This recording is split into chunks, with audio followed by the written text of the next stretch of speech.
What's up, guys? Happy Monday and welcome back to News for You with me, Tracy. Now, tonight we're going to be getting into the new trade order. We're also going to be talking about the unopposed MPs being questioned, as well as the UCI taking center stage, and will blankets and wine Kenya survive? All of that and so much more coming up tonight. Stay tuned. Kampala Lord Mayor Erias Lukwago has criticized a new KCCA directive ordering all vendors in ungazetted areas to leave the streets within 7 days. The directive, which was issued on October 24th, required traders to move to designated spaces, with full enforcement expected to have started on the 31st of October. Now, he says that this plan is unrealistic and ignores the daily struggles of small traders. He argues that many vendors operate on the streets not because of choice, but because of high market rents and operational costs that make formal spaces unaffordable. He insists that evictions should not happen without a proper strategy to address these economic pressures. Now, Kampala's busy streets like Chikubo Lane and Ben Chiwanuka streets remain covered with vendors trying to earn a living, creating tension around the new directive. This is really crazy, and I hope they actually develop a proper strategy so that much as they're being removed from the spaces, they have where to go. So let's wait and see what happens.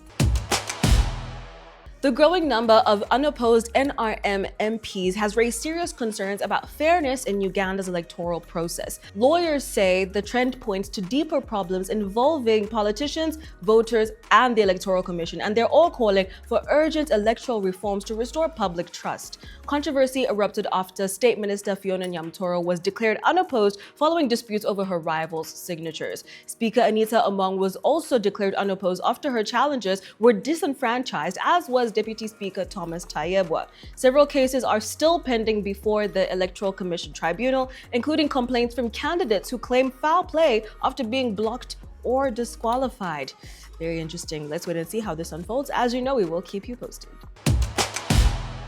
The Uganda Cancer Institute, UCI, is the country's main center for cancer treatment and research, but rising cancer cases continue to put pressure on the facility.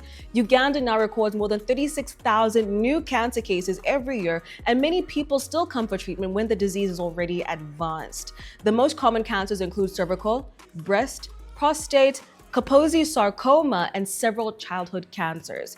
For many years, treatment was slow because of limited resources and few specialists, but UCI now has several modern radiotherapy machines called linear accelerators, replacing the old single cobalt machine. The institute has also upgraded its diagnostic equipment, making it easier to detect cancer early. Regional cancer centers in Gulu and Mbarara are helping patients from rural areas get treatment closer to home. We love to see the advancements, and I hope that we continue on this trend and be able to take care of our people so that we get off, leaning on grants and funding from other countries.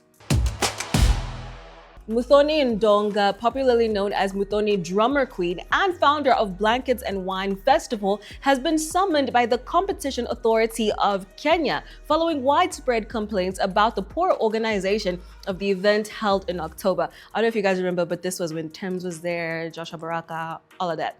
So these summons stem from a formal complaint that was filed by lawyer Francis Wanjiku, who accused the organizers of unfair trade practices and failing to deliver the premium experience that was advertised, especially for an event that was headlined by Afrobeat star Thames and obviously our superstar Joshua Baraka. Attendees reported distorted sound, technical failures during the performances, delayed schedules, and headline acts performing out of order.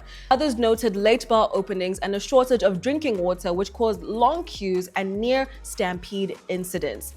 Now, CAK has called the festival's top management, including MDQ, to explain the multiple shortcomings that allegedly denied revelers value for their money. Wanjiku is also pushing for full refunds for those who endured what they described as a shoddy experience. With an upcoming event in December, will Blankets and Wine Kenya survive this? Let's wait and see.